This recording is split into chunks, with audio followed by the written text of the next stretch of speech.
दिनैहाय आं नोंथांमोन गासैनिबो खौरांगिरि नोंथांमोननिसिम आंनि गोसो गोरबोनि 2023 मायथाइनि गोदान बोसोरनि आङो गाहाम हामलायनाय नोंथांमोननो जासिबाय। सारा आसामनि आरो सारा बिटिआरनि आरो सारा भारतनि गासै बर' सुबुंफोरनो लोगोसे जोंनि गासै सुबुं माहारिनिसिम गोदान बोसोरनि आंनि अननाय मोजां मोननाय सिबिनाय खुलुमनाय आं गिबियाव जासिबाय। जे जोंहा 12 नं चिरां दुवार ब्लक कमिटि UPPL दोलोआ दिनैहाय जोङो 2023 मायथाइनि जे गोदान बोसोरजों लोब्बा लाखिनानै जोङो UPPL दोलोनि जोंहा माखासे बिथोन बायदि जा हानजा समफद मोनसे जा हाबाफारि दङ, बे हानजा समफद बे हाबाफारिखौ दिनैहाय नैबे जोंनि 12 नं चिरां दुवार ब्लक कमिटि UPPL नि सिङाव थानाय जोंहा रुनिखातानि नैबे बुहुर ब्रिजनि जे हेलु बाजारनि जेनेबा गेवलां फोथाराव जों मोनसे सावरायलायनाय जे हाबाफारि जों बेखौ लादों।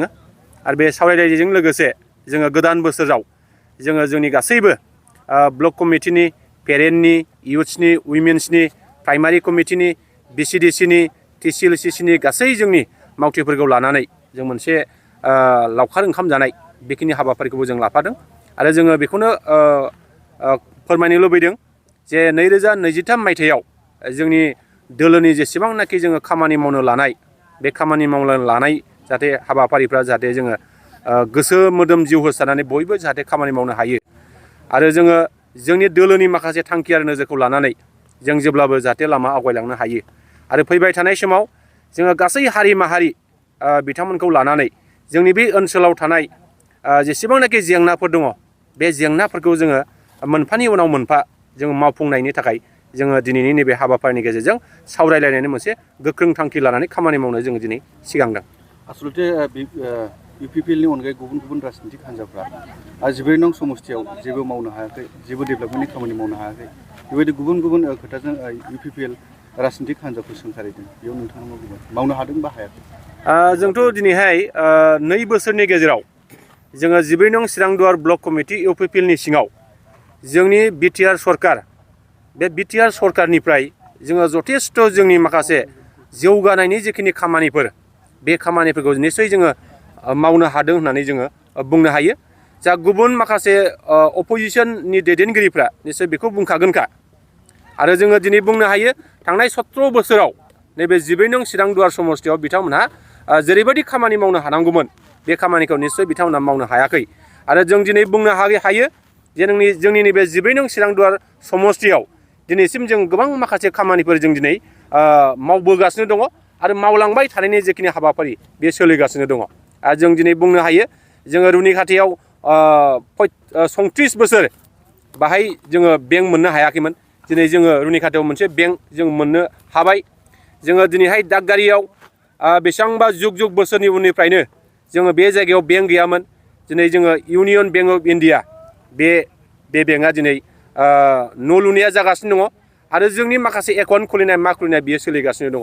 आरो जोंनि समस्थियाव जोङो जथेस्थ' दिनैहाय गुबुन गुबुन माखासे मोजां फसंथानफोर, बे फसंथानफोरखौ जों दिनैहाय गायसननो थांगासिनो दङ। आरो बियो जोंहा नैबे 2023 मायथाइनि गेजेराव गोबां माखासे फसंथानफ्रा जोंनि गेजेराव फैनो हागौ, जों बेखौ बुंनो हायो दिनैहाय। क'क्राझार लकसभा ST सिटखौ बोखारनायनि सायाव नोंथाङा मा बुङो?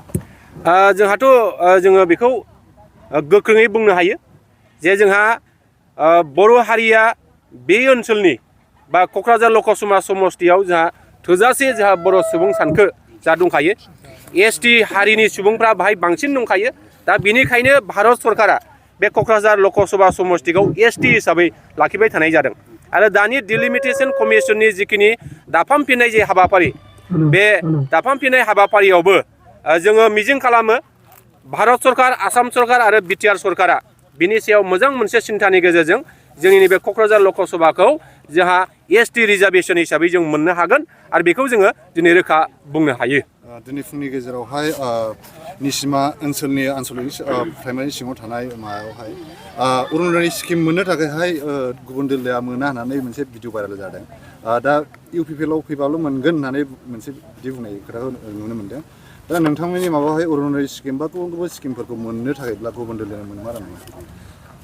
जोंथ' बाहाय रोखायै बुंनांगोन जे दिनैसिमबो जोङो UPPL दोलोआ नैबे कंग्रेस, नैबे BJP, नैबे BPF, नैबे गुबुन गुबुन दोलो होननानै जों रावखौबो दिनै मुगैयाखै रावखौबो जों बासियाखै आरो जोंनि थांखिया बेनो जोंना परिबर्तन सरकार सोलायनायनि सरकार जों बै समावनो जों स्ल'गान होबोदों दिनैहाय गासै हारि माहारिखौ लानानैनो गुबुन गुबुन दोलोनि मानसिफोरनोबो जों दिनैहाय न' होनो थांगासिनो दङ आरो गोबां न' मोननायनि बिदिन्थि दङ गोबां जोंहा जेनेबा chief minister relief fund सुरित fund गियान सोरां बिथांखि अनसाय बिथांखि गुबुन गुबुन माखासे जोंनि जौगानायनि जिखिनि हाबाफारिफोर आरो बेजों लोगोसे जोंहा जब कार्डनि खामानि बेखौबो जोङो गुबुन दोलोनोबो जोङो मावहोनाय जादों अरुणोदय स्किम दिनै गुबुन गुबुन दोलोआबो मोनगासिनो दङ गुबुन गुबुन दोलोनि सुबुंफोरनोबो होनाय जादों गुबुन गुबुन माखासे जौगानायनि बिथिङाव जों रावखौबो नासयाखै आरो रावखौबो नासयनोबो लुबैया आरो जों गासै हारि माहारिखौ लानानैनो बयनोबो जोङो थांनानै थानायनि जे सुबिदा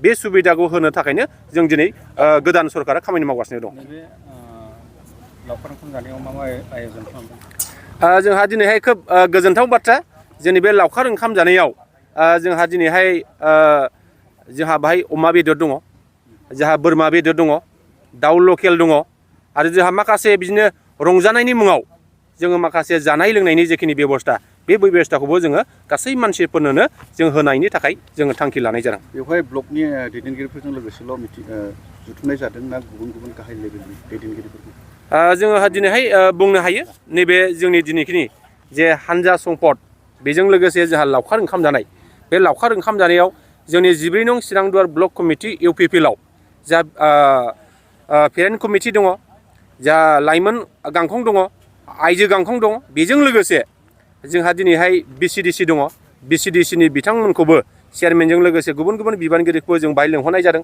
TCLCनि जोंहा बिबानगिरिफोर दङ दा बिथांमोनखौबो जों लेंनाय जादों आरो जोंहा गुबुन गुबुन माखासे सेलनि बिबानगिरिफोर दङ बिथांमोनखौबो जों लेंनाय जादों आरो गुबुन गुबुन जोंहा जोंनि UPPL दोलोखौ मदद होग्रा जोंहा गोबां माखासे जोंनि रायजो राजाफोर दङ दा बिथांमोनहाबो नैबे जोंनि लावखार ओंखाम जानायाव मैखोमै बाहागो लाफैदों बेखौ जोङो बुंनांगोन आरो